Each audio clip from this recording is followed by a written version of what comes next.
Premièrement, nous féliciter nous président Félix Mbote Place Azali, nous son excellence Gilles Nguete, qui a accueilli retraite.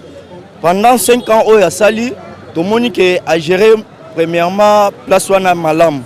Parce que tout le monde a géré bayi bakate ndenge bakangaka moyibi te mais ye alakisi biso ndenge bakangaka moyibi ndenge détournement esalemaka.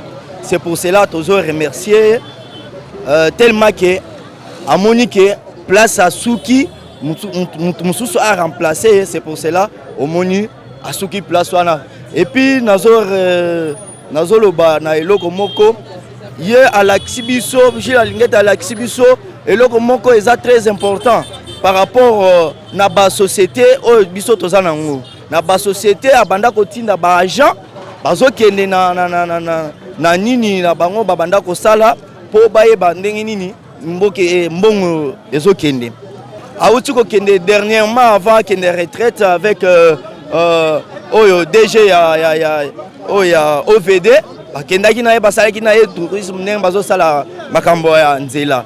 En tout cas, nous féliciter Gilles Alingete Makasi na musala. Et puis nous pesa pe oya aye wana successeur na ye. Ce qui a continué pe nenge Gilles Alingete sali et kozala malamu mingi.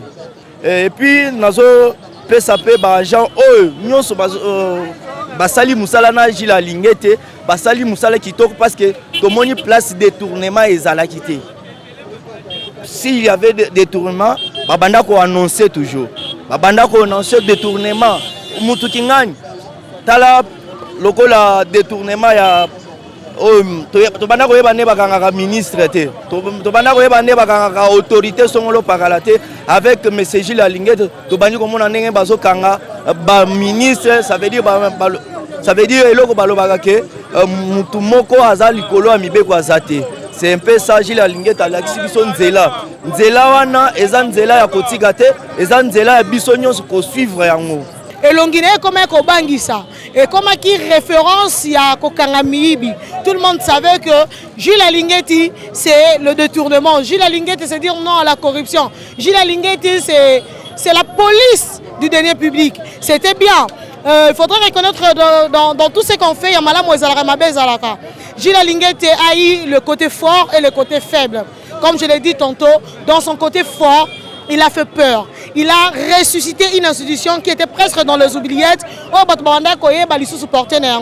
Monsieur Jules mérite de félicitations pour avoir redressé cette institution qui allait sombrer.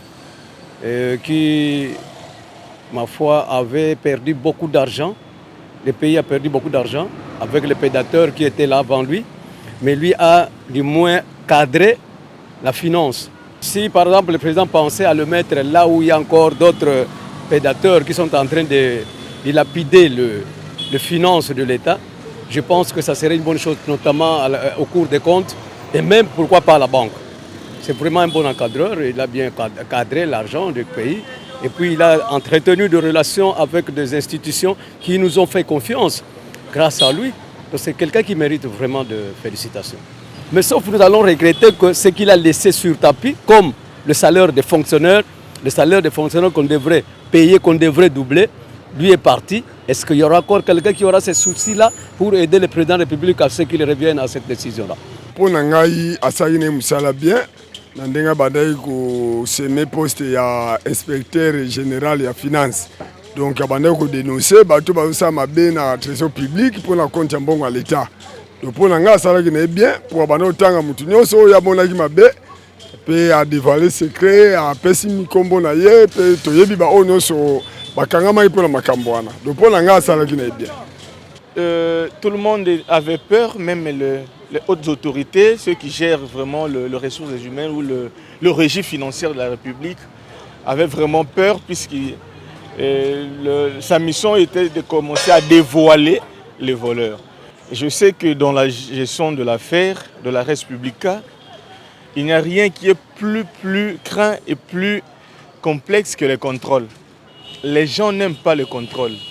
Les gens aiment gérer, les gens aiment faire tout ce qu'ils veulent, Mais lorsqu'il s'agit du contrôle, là, on se justifie et on diabolise celui qui est là. Moi, je pense que si aujourd'hui le chef de l'État a pris cette décision, peut-être c'est lui le garant de la nation, c'est lui qui gère, c'est lui qui nomme, c'est son pouvoir suprême.